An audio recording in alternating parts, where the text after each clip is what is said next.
berikan Bapak Ibu kekuatan iman, kelapangan waktu sehingga ringan hati duduk di majelis ilmu ini. Semoga apa yang Bapak Ibu lakukan ini menjadi asbab, mudah-mudahan yang sakit disembuhkan oleh Allah. Berselawat kita kepada Rasulullah SAW dengan ucapan Allahumma sholli ala Muhammad wa ala alihi wasallim. Semoga dengan ringan lisan kita yang berselawat kita mendapatkan syafaat di akhir kelak. Allah mengatakan kepada Rasulullah di dalam surat Yusuf ayat ketiga, Nahnu naqussu 'alaika ahsanul qasas. Kami menceritakan kepadamu Muhammad kisah yang terbaik di dalam Al-Quran. Jadi surat Yusuf ini diceritakan Allah kepada Rasulullah menjadi bagian yang membuat Rasulullah kuat dalam menjalani dakwahnya, dalam menghadapi tantangan dan cobaan ketika Rasulullah berdakwah. Jadi kalau kita ingat lagi, Pak, sejarah ini terus berulang, sehingga kita tidak akan kaget bila apa yang kita lihat sekarang ini sebetulnya sudah lama terjadi juga. Jadi dia berulang. Nabi Ishak alaihissalam di masa tuanya itu matanya ini buta. Nabi Ishak ini punya dua orang anak, satu namanya Yakub, satu namanya Ais. Tetapi Nabi Ishak ini lebih sayang kepada Ais daripada kepada Yakub. Sementara ibunya lebih sayang kepada Yakub daripada kepada Ais. Inilah awal hancurnya sebuah keluarga ketika orang tua memilih kasih sayang kepada anak-anaknya. Makanya kata Rasulullah, siapa yang tidak ingin dibedakan di masa tuanya, jangan membedakan kasih sayang kepada anaknya. Kadang orang tua ini, Pak, sayang kepada anak itu yang selalu ngasih, Pak. Kadang yang susah itu terasa betul tuh, kalau ada acara yang tukang cuci piring di belakang itu biasanya susah. Pokoknya kalau kita datang ada yang pegang sapu, ngangkat piring, cuci itu di antara saudara yang paling susah. Itu perlakuannya beda tuh. Dan ini juga terjadi di hari ini, Bu. Orang tua itu suka memilih kasih sayang kepada anak-anak. Makanya ketika kita melihat ada orang tua di masa tuanya anaknya cuek sama dia, belum tentu 100% anaknya salah. Bisa jadi dia dulu termasuk anak yang tidak dianggap di rumah. Saya melihat ada bapak-bapak di teras rumah anaknya, tidak diizinkan anaknya masuk. Orang semua menyalahkan anak ini. Di sisi lain anak ini memang berdosa, tapi setelah saya dengar alasannya susah juga, Pak, untuk membaikkan hati. Bapak saya ini Ustaz, kecil saya ditinggalkannya saya sama ibu saya, dia nikah lagi, tidak pernah menjenguk kami, tidak pernah menafkahi kami. Udah stroke ya, baru diantar ke istri muda yang keluarga. Macam mana kita mau nyalahkan anaknya kira-kira? Jadi belum tentu lagi. Jadi kalau ada bapak ibu dicuekin anak di masa tua, jangan mengiba-iba diri, introspeksi aja diri kita, Pak. Ngapalah anak aku cuek sama aku? Takutnya kita juga melakukan hal yang sama kepada anak. Jadi Nabi Ishak ini, Pak, dipanggilnya lah anak kesayangannya yang bernama Ais. Ais buatkan ayah makan. Ayah ingin sekali memakan masakan engkau. Baik ayah, kata Ais, berangkat Ais. Nabi Yakub langsung dipanggil oleh ibunya. Yakub, sini nak, cepat buatkan makanan untuk ayahmu dan minta doa kepada ayah. Pakai baju yang sering dipakai Ais. Diajar ibunya untuk curhat, untuk mendapatkan doa ayah. Selama ini kan banyak anak-anak kalau minta doa kan sama ibu, Pak. Padahal doa ayah itu makbul untuk urusan duniawi. Makanya ibunya suruh Yakub, cepat buatkan masakan untuk ayahmu, kemudian pakai baju Ais, minta doa kepada ayah. Datanglah Nabi Yakub, ayah ini makanan silakan dimakan. Langsung diraba oleh Nabi Ishak. Kenapa suara kau seperti Yakub, Ais? Nah, dia ya. Apa suaramu seperti Yakub? Dirasa bajunya baju Ais. Sudahlah ya, makanlah ya. Doakan aku agar memiliki kekayaan dan keturunan yang banyak. Didoakanlah oleh Nabi Isa tanpa menyebutkan namanya untuk siapa. Setelah kejadian itu, Ais pun datang membawa makanan. Ayah, makanannya sudah siap, silakan dimakan. Bagaimana kalian ini? Tadi kau sudah memberi aku makan. Ini kenapa kau Yakub? Suara kau seperti Ais. Aku Ais saya. Tadi aku sudah dikasih makan rasanya. Berarti Yakub yang berimu makan ayah. Aku tidak tahu.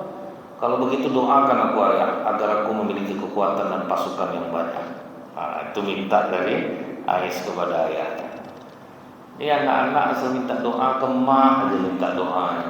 Datang bapak, papa tak minta doa, ya papa ya juga lah. Nampak basa-basinya aja minta doa ke bapak. Padahal doa bapak ini dahsyat di sisi Allah. Setelah kejadian itu, Nabi Yakub dipanggil oleh ibunya. Yakub, abang kau dendam sama kau. Cepat kau berkemas, tinggallah engkau di rumah pamanmu yang bernama Laban. Bersiap-siaplah Nabi Yakub, takut lari dari rumah.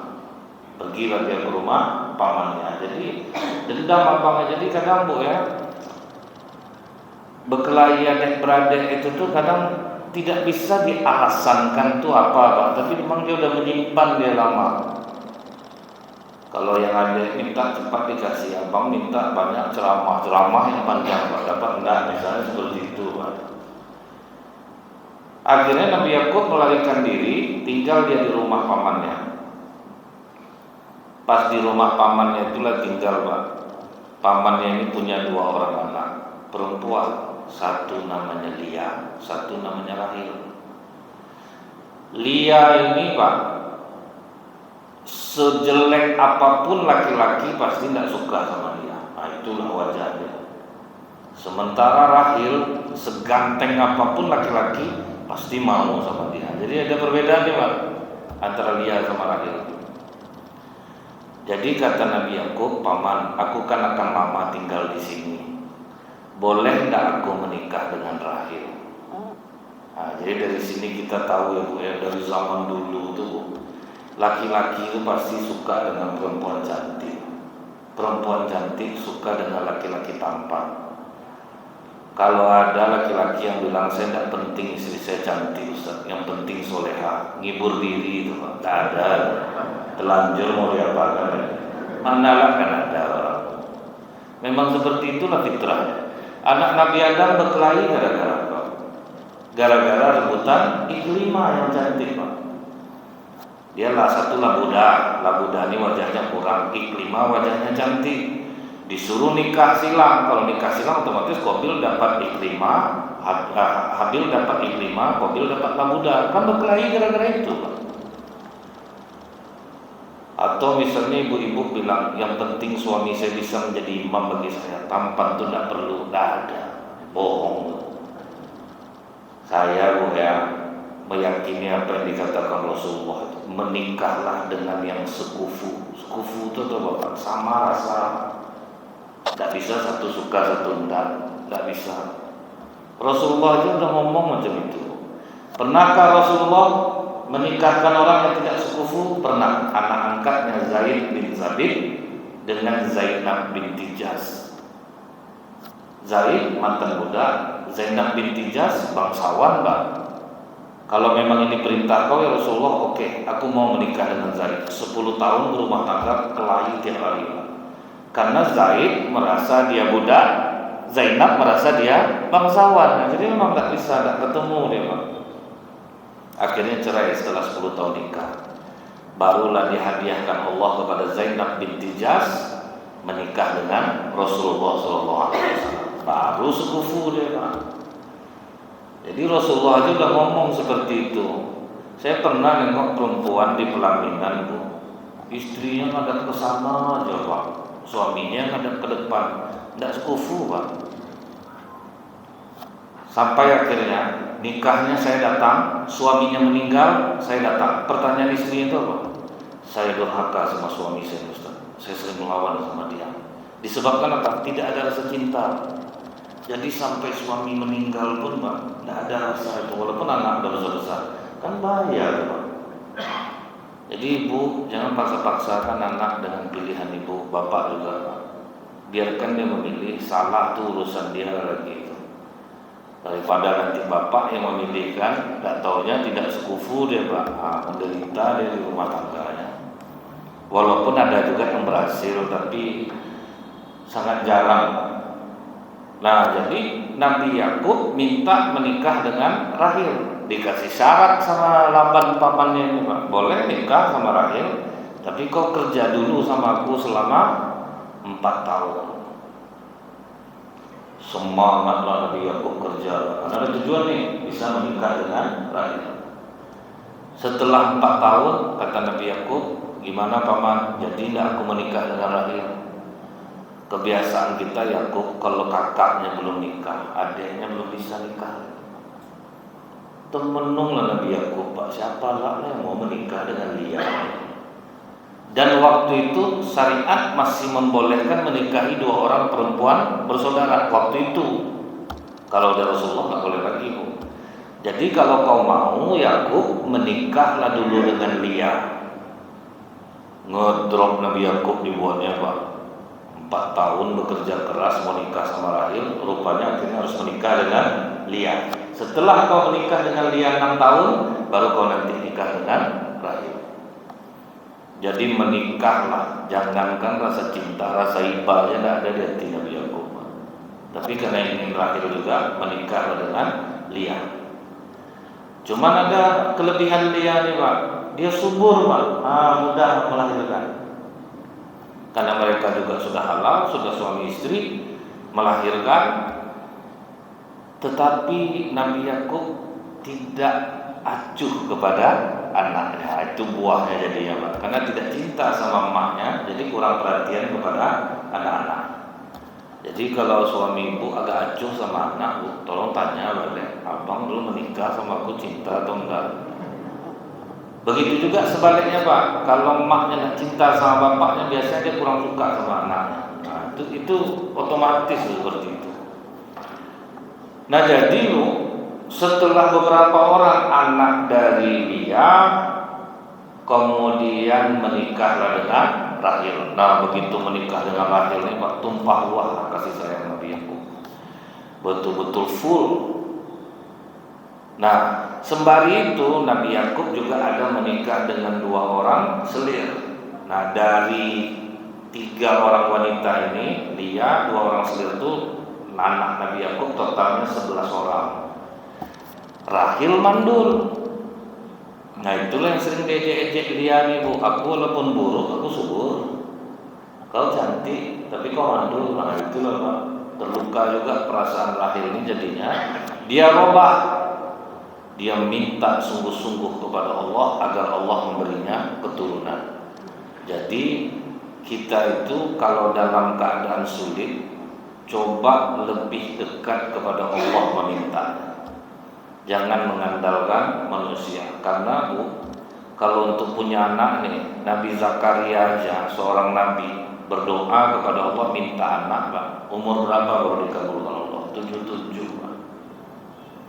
Itu Nabi itu Bu, dan tua baru beranak. Makanya Nabi Zakaria tak percaya waktu itu, beri aku tanda ya Allah kalau aku memang istri aku akan hamil. Karena istri pun udah tua juga. Siti Sarah dapat Nabi Ishak umur berapa? 80. Jadi bagi Allah tidak ada perempuan yang menopos. Jadi nenek hati-hati nih nek, jangan bilang aman-aman aja, lahir anak nanti. Karena terbukti sekarang perempuan tertua di dunia yang melahirkan umur 71. Nah, 71. Nah, Rahil begitu memohon kepada Allah, akhirnya dikabulkan oleh Allah. Kesabarannya dibalas Allah luar biasa. Dapatlah anak sekali lahir paling ganteng pula di dunia, yaitu Nabi Yusuf alaihissalam. Beberapa tahun kemudian lahirlah adik Nabi Yusuf, Bunyamin. Nah, pas melahirkan Bunyamin, meninggallah Rahil. Jadi Nabi Yakub betul-betul hanya perhatian dengan 2 anak ini, terutama hanya kepada Nabi Yusuf alaihissalam. Jadi berbalas dia Pak. Dulu ayah pilih kasih, turun anak juga pilih kasih. Jadi anak yang 11 ini agak cuek Nabi Yakub Pak. Tapi belanja tak kurang karena Nabi Yakub kaya raya berkat doa ayahnya. Apa mukjizat Nabi Yakub dulu? Kambing bunting tuh digosoknya perutnya, dia pengen warna apa kambing itu keluar, warna itu yang keluar Pak. Jadi unik-unik kambingnya, sehingga lumayan dibeli orang dengan harga yang pantas. Jadi anak-anak ini belanja tidak kurang. Nabi Yakub tidak marah sama anak Pak. Nabi Yakub sama sekali seorang ayah yang tidak pernah marah kepada anak. Akhirnya yang 11 ini berunding. Wah itulah. Kalian terasa tak bapaknya sayang sama si Yusuf aja. Kita mana ada diperhatikan, pasti Yusuf. Kita tidak bisa lama-lama seperti ini. Kita harus balas ini. Akhirnya dari rapat itu disepakatilah tidak membunuh Yusuf, tapi membuangnya. Jadi Nabi Yusuf itu tidak tahu juga dia kenapa saudaranya benci sama dia tidak tahu Pak. Jadi kalau ada saudara bapak benci sama bapak Pak, tapi dia tidak pernah ngomong kenapa dia benci. Mungkin dia salah satu penyebabnya. Bapak lebih diperhatikan dari saudara yang lain. Nah, kita tidak tahu Pak apa salah kita. Nah inilah yang diceritakan Nabi Yusuf kepada bapaknya, ya abati inni ra'aitu ahada asyara kawkaban wasyamsa wal qamar ra'aituhum li sajidin. Ya wahai ayah, aku melihat 11 bintang, matahari dan bulan sujud kepadaku. 11 bintang itu siapa Bu? Adik-beradik yang 11 itu. Matahari ayah, bulan ibu, sujud kepadaku. Menggigil Nabi Yakub mendengar mimpi Nabi Yusuf. Pasti akan ada peristiwa besar yang terjadi sampai ayah dan ibunya sujud sama dia. Apa pesan Nabi Yakub Pak? La taqsus ru'yaka ala ikhwatika fayakidu laka kaina. Jangan sampai saudaramu tahu tentang mimpi ini. Artinya Nabi Yakub mengakui Pak, bahwa dia pilih kasih dan peristiwa besar akan terjadi. Rupanya yang 11 ini dibujuknya Nabi Yakub, ayah kami kasihan dengan adik kami Yusuf ini tidak pernah main-main keluar. Izinkanlah kami bawa Yusuf ini main-main. Tidak. Kalau kalian mau main-main, mau pulang, mau tidak terserah kalian. Tapi kalau Yusuf yang kalian bawa. Kasihan kami ayah, kami ini kan kuat-kuat, bisa kami jaga Yusuf? Tidak, nanti diterkam serigala dia nanti tidak ada yang bisa menjaganya. Kami janji ayah akan kami jaga Yusuf ini ayah. Berulang-ulang makannya melobi itu Pak, tidak bisa sekali Pak. Berulang-ulang, bujuk. Nah itu yang dipakai orang di parlemen tuh Pak, yang melobi itu Pak, berulang-ulang. Air hujan aja Bu kena tembok setetes bolong juga tembok dibuatnya. Jadi membujuk itu tidak bisa sekali Pak, memang harus berkali-kali. Jadi luluh hati Nabi Yakub, kemudian terucapkanlah oleh Nabi Yakub kata-kata, boleh kalian bawa adik kalian ini, aku serahkan perlindungannya kepada kalian. Di kalimat inilah Allah marah kepada Nabi Yakub, karena menyerahkan perlindungan Nabi Yusuf kepada saudaranya, bukan menyandarkannya kepada Allah. Itulah dia. Kadang kita ada juga tersilat-silat ngomong, jaga deh kalian ini papa percaya sama kau jaga deh. Marah Allah Rabbah. Serahkan dia kepada Allah. Suami gitu juga. Nah perlu dipesan abang jangan macam-macam di luar bang. Tidak usah Bu, minta kepada Allah jaga dia aman hati ibu. Kadang atuk-atuk nih ngeri mah Bu, ibu harus sering doa sama bapak nih Bu. Kalau saya bocor karena cerita atuk-atuk nih Bu ya, kalau ustazah yang ceramah ngeri Bu. Tak berkedip mata mana Allah. Parah juga mah Bu. Jadi ibu doakan juga atuk-atuk ini Bu, lain tak lupa. Jadi jangan marah-marah Pak. Kalau marah-marah Bu tak ada gunanya. Serahkan kepada Allah, sandarkan kepada Allah. Insyaallah aman. Tak ada masalah, hati lapang jadi. Daripada kita mau ngamuk-ngamuk Pak, energi habis. Kita susah dibuatnya. Nah jadi dibawalah Nabi Yusuf oleh saudara-saudaranya ini. Begitu sampai di perbatasan Yordan, Ada sumur di sana, buka baju kau Yusuf. Nabi Yusuf sempat tanya, kenapa bang? Kenapa aku harus buka baju? Buka aja baju kau, nggak tahu banyak cerita. Jadi Nabi Yusuf itu bingung dia, atas salah apa dia sampai saudaranya sebenci itu sama dia. Buka baju, suruh masuk ember, dimasuk ke dalam sumur. Kalau lepaskan ember tuh, lepas menangis Nabi Yusuf dalam. Orang hidup senang kaya raya dimasukkan ke dalam sumur, ditinggal. Terus saudaranya memotong kambing, darahnya dikasih ke baju Nabi Yusuf. Mulailah mereka akting di depan ayahnya. Inilah sinetron pertama di dunia, akting saudara Nabi Yusuf. Ayah, ternyata betul kata ayah, kami lupa mengawasi Yusuf. Akhirnya dia diterkam oleh serigala. Ini bajunya ayah, ini berdarah-darahnya. Nabi Yakub sama sekali tidak marah Pak. Cuma Nabi Yakub bilang, semoga Allah yang akan membalas kalian. Habis baterainya Pak.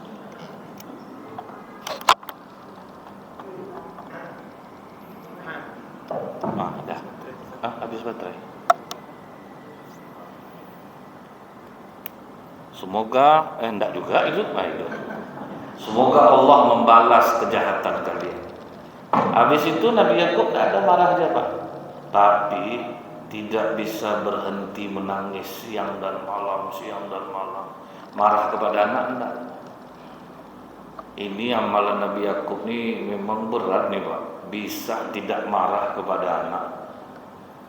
Jadi itulah Bu, kalimat kata Rasulullah, bantu anakmu berbakti kepadamu. Bisa enggak kita dengan diam kita marah sama anak? Itu yang berat tuh Pak. Anak-anak sekarang apa enggak bingung dia Bu? Kadang ibu nyuruhnya pulang kau enggak? Tak pulang lah kau. Pulang kau mati kau mama Bu. Tengoklah kau. Itu bingung anak ni Pak. Pulang mati. Itu bingung dia. Bagus tak pulang lagi. Kita yang nyuruh macam itu. Berat tuh. Marah kepada anak, diam. Itu tuh amalannya dahsyat tuh Pak.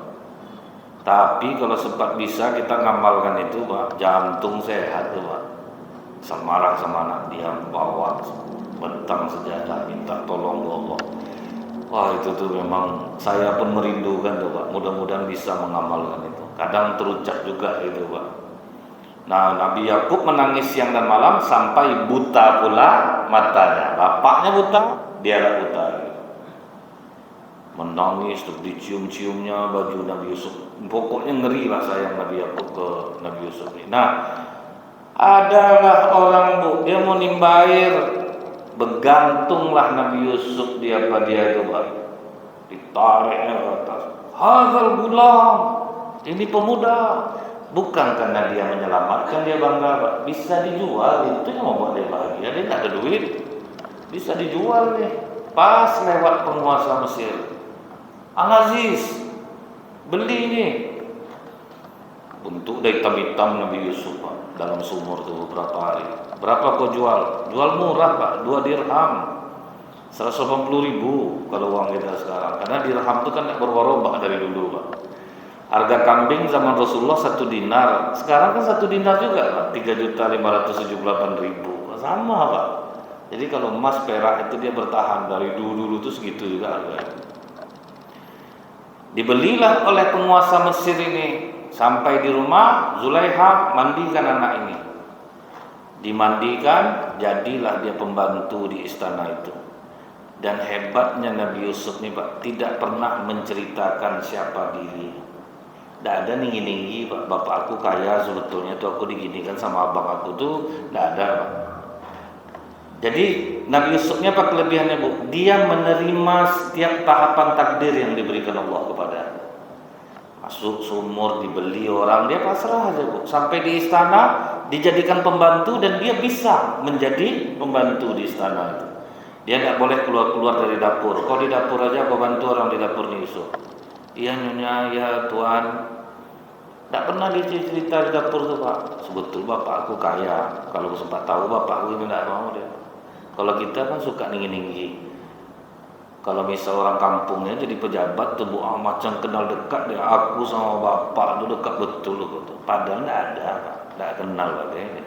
Pas jumpa sama bapak tuh pun heran juga nengok dia kadang. Kadang kita ini suka tinggi-tinggi. Anda ingat dulu tukang bangunan, Pak. Dia bangun masjid. Itu cerita ya, sebetulnya saya ini hidup senang, ruko saya sekian. Pak, justru Bapak cerita begini, Bapak menyakiti diri Bapak sendiri sebetulnya. Terima aja lah kenyataan ini. Tak perlu Bapak tinggi-tinggi, Pak. Kalau kaya Bapak mana mau Bapak macam ini. Ada ya Bapak. Dia kalau orang gitu tuh harus langsung dipatah, Pak. Kasihan kita nanti dibuatnya ke orang lain jadi bahan tertawaan dia. Ada sopir Grab. Saya ini nyopir iseng aja nih, ngisi waktu. Udah.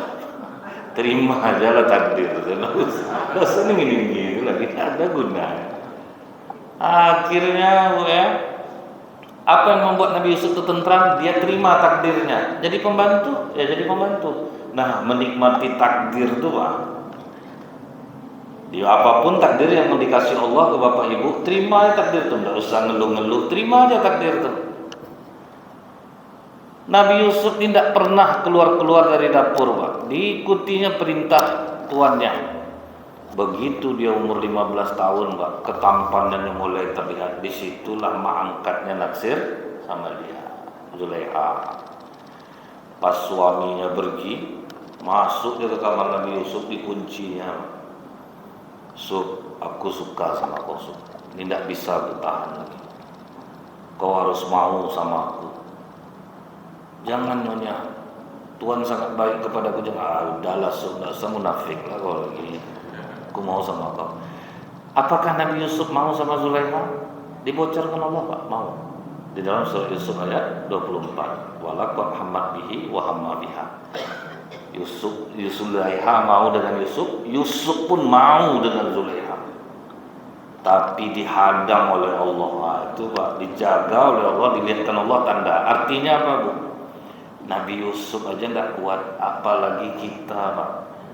Jangan Bapak sok-sok lagi, Pak. Awak ada rajin ibadah, aman ada.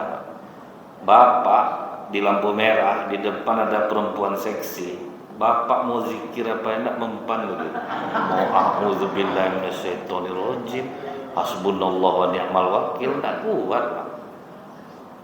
Jadi jangan pernah kita, Pak, sombong, wah kita udah rajin sholat, pasti iman kita kuat. Nabi Yusuf aja hampir, Pak, kena. Kalau tidaklah, jadi kalau Bapak teruskan tuh, Pak, surat Yusuf ayat 24 itu, perempuan itu berkehendak kepada Yusuf dan Yusuf pun berkehendak padanya. Sekiranya dia tidak melihat tanda dari Allah. Kalau sempat tidak lihat tanda dari Allah, selesai, Pak.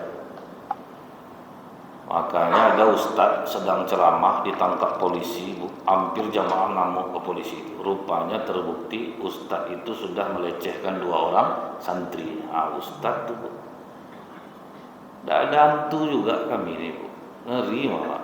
Makin kuat iman, iblisnya tuh jenderal lah pangkatnya, Pak. Mana ada rendah pula, tentu makin tinggi ilmu pengetahuan agama, makin tinggi lah cara dia masuk tuh, Bu. Maka kita saling mendoakan tuh. Larilah Nabi Yusuf, dikejar oleh Zulaiha, dia tarik baju dari belakang, robek. Pas pintu terbuka, rupa suaminya ada depan pintu bersama nasihatnya. Heboh lah waktu itu, Bu. Dibalikkan fakta itu oleh Zulaiha. Wahai suamiku, apa hukuman yang pantas bagi orang yang kau pelihara dari kecil, rupanya dia goda istrimu? Difitnahnya Nabi Yusuf. Akan kuhukum kau Yusuf. Heboh-heboh lah waktu itu. Tidak, Tuhan, aku tidak mungkin melakukan itu. Untung penasihatnya baik, Pak. Tuhan, tunggu dulu. Kalau Yusuf yang menggoda, ini di kamar Yusuf. Baju Yusuf depan rapi. Kalau memang dia tentu meronta-ronta, istri kau kusut baju Yusuf. Coba tengok baju belakang kau, Yusuf. Begitu ditengok, belakang robek. Maaf Tuhan, istrimu yang telah menggoda Yusuf. Tapi raja ini sportif, Pak. Maafkan aku Yusuf, kau tidak salah. Cuman heboh-heboh udah terlanjur terdengar oleh netizen di istana itu, Pak. Banyak yang dengar. Oh, beredarlah gosip tuh, ratu naksir sama pembantu. Sampailah menyebar, Pak, gosip itu. Didengarlah oleh istri-istri menteri. Ya, banyak istri menteri gosip. Nggak nyangka ya jengnya, masa ratu kita suka sama pembantu. Enggak banget deh ya. Itu gitu-gitulah cerita itu. Namanya ibu sosialita gitu kan, Bu. Gak malu apa itu, masa pembantu digodainya? Kalau kita nggak mau lah ya kayak gitu ya jeng. Karena tidak pernah melihat Nabi Yusuf. Gak tahan Zulaiha mendengar, kalian tengok bagaimana Yusuf diundangnya. Kita ada acara masak-masak di istana, dikasih undangannya. Datanglah ibu-ibu sosialita nih Pak ya. Dikasih pisau satu, sayuran satu, disuruh iris-iris. Begitu mereka sedang mengiris, disuruh Nabi Yusuf keluar. Yusuf, jalan kau di tengah-tengah. Disitulah Nabi Yusuf jalan, terbelalak lah mata mak-mak rempong nih Pak kan. Ini malaikat, ini nyonya, ini bukan manusia biasa. Oh, menyesal kami mengejekmu nyonya, kami pun mau nih kalau seperti itu. Akhirnya Nabi Yusuf dikasih pilihan waktu itu. Kau layani kami, kau bebas, atau kalau tidak kau layani kami fitnah, kau telah menggoda kami dan kau di penjara. Disitulah Nabi Yusuf memilih penjara. Sebab bapak tuh Pak, ayah tidak apa-apa lah, mungkin itu Pak. Tapi bapak sholat Pak, tidak masalah, nanti bisnis. Itu yang harus kita kuatkan tuh. Makanya salah satu orang yang nanti dinaungi Allah di hari kiamat, orang yang diajak perempuan cantik dan kaya untuk berzina, tapi dia mengatakan aku takut kepada Allah. Dipenjaralah Nabi Yusuf karena fitnahan ibu-ibu itu. Bukan sebentar Pak, dari umur 15 sampai 27, 12 tahun di penjara. Diterima Nabi Yusuf takdir itu Pak. Tidak ada dia ngeluh-ngeluh dalam penjara itu Pak. Adalah dua orang mimpi Yusuf, aku mimpi Yusuf, ada roti di atas kepala aku, kemudian datang burung di patuknya, makan dia di situ. Yang satu lagi aku mimpi menuangkan air Yusuf. Aku tahu arti mimpi kalian nih, tapi kalian dengarkan ceramah aku dulu. Dari situlah Nabi Yusuf berdakwah. Jadi pancing orang menarik dulu Pak. Misalnya wirid-wirid malam seperti ini, habis sisa kita makan gitu ya Pak ya. Itu boleh tuh dicoba Bu ya. Diumumkan kita akan makan nasi ramas, nasi ramasnya disediakan segini. Kalau bagi donatur kecil tuh Pak, kecil. Cuman pengurusnya tinggal bikin program, masuk lah tuh Bu. Cuman tuh memang harus dijaga Pak. Saya pernah ibu-ibu ada berkelahi di masjid gara-gara puasa sunnah Bu. Masalah nasi, pas habis sholat langsung terdengar si ibu tuh ngomong, etek kan tak puasa orang mangalo etek dia mangalo kau, ribut lah, berebut lah masalah nasi. Jadi memang harus diatur juga tuh Pak. Nasi ini sepele tapi bahaya lupa dampaknya Pak. Nah, jadi Nabi Yusuf Bu, sudah diceramahinya orang berdua ini baru diartikannya. Roti yang dipatuk di kepala kau akan dihukum mati. Kalau yang menuangkan air kau akan dijadikan orang kepercayaan raja. Dan bila mimpi aku ini terbukti, tolong sampaikan ke raja kelebihan yang diberikan Allah kepadaku. Jadi di penjara itu udah dapat wahyu Nabi Yusuf. Lepas ternyata dua-duanya betul Pak. Satu akhirnya dihukum mati, kemudian yang satu lagi menjadi orang kepercayaan raja. Raja bermimpi ada 7 ekor sapi gemuk dimakan oleh 7 ekor sapi kurus. Terbalik kan Pak? 7 tangkai kurma bagus, 7 tangkai kurma kering. Udah ditanya kemana-mana, tidak ada yang tahu takwil mimpi. Baru ingat orang kepercayaan raja itu. Raja, aku waktu di penjara ada yang bisa menakwil mimpi, namanya Yusuf. Yusuf anak angkat aku. Nah, tidak tahu aku tuh raja, karena dia tidak pernah cerita. Besoknya pergilah raja ke penjara Nabi Yusuf. Yusuf, kau masih ingat sama aku? Ingat Tuhan. Aku butuh bantuan kau Yusuf. Apa itu Tuhan? Aku bermimpi ada 7 ekor sapi gemuk dimakan oleh 7 ekor sapi kurus, 7 tangkai kurma bagus, 7 tangkai kurma kering. Tidak ada sedikit pun dendam Nabi Yusuf. Akan datang 7 tahun masa subur Tuhan. Di 7 tahun masa subur itu kita pandai-pandailah menanam, membagi-bagi makanan, karena akan datang 7 tahun masa kering. Jadi harus pandai-pandai mengatur Tuhan. Kalau kau percaya, angkat aku jadi bendahara negeri ini, karena aku orang amanah dan bisa dipercaya. Jadi dalam Islam ini Pak, kalau Bapak memang orangnya baik Pak, Bapak yang justru mempromosikan diri Bapak untuk maju jadi anggota dewan, tidak apa-apa Pak. Karena Bapak memang orang yang punya kemampuan. Kan Rasulullah bilang Bu, jangan pilih orang yang meminta, tetapi kalau orang itu mampu, dia boleh mempromosikan diri. Kalau tidak gitu susah nanti. Salat kita lagi Pak. Subhanakallahumma bihamdika asyhadu an la ilaha illa anta astaghfiruka wa atubu ilaik. Assalamualaikum warahmatullahi wabarakatuh.